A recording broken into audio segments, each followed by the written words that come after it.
Welcome to OmniSearch. Why would I use this app?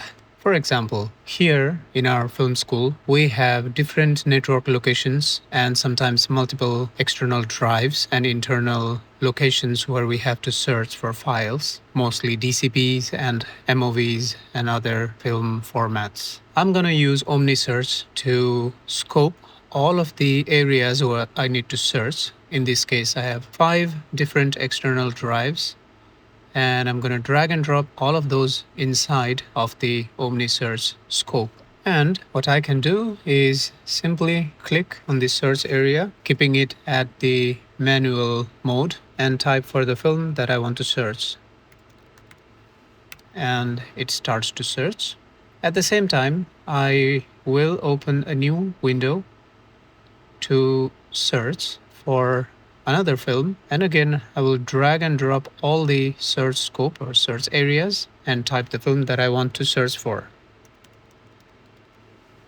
And the app starts to search in all of the locations at once, and depending on the speed of the drive and network, it takes some time, but it's going to show up all the files that I need. Traditionally, we would open each drive, then perform search in the search bar, type here, then again open another drive and search here. So it's gonna take different windows to search for the same thing. With OmniSearch, we eliminate that. I can see we're already finding some results for the film. I will let this scan finish. Meanwhile, I'll show you how to get this app. Here, you can go to my website. Right now it is in the temporary Cloudflare link. Now go to SoundLab, Apps, OmniSearch. And here you can download the user manual.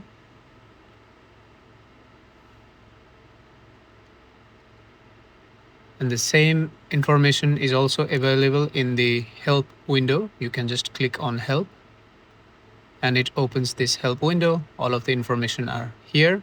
You can also find the information here right on the page. And if you open Get OmniSearch, it will bring you to this page from Gumroad, and you can buy this app for 10 euros. Let me show you one function. You can search for the files within the locations mentioned here, this Mac, external volumes, network shares, or you can drag and drop any folder inside this scope, which will disable the locations and focus the search in the scoped folders. Now we can see some of the searches are already here. Now I can simply right click on here, Quick Look, which will open Mac's Quick Look. And if I want to copy this directly to any folder or desktop, I simply drag and drop to the desktop and we have the file right here. It makes our life so much easier, and I hope it makes your life so much easier as well. Thank you very much for watching this video. Have a good day.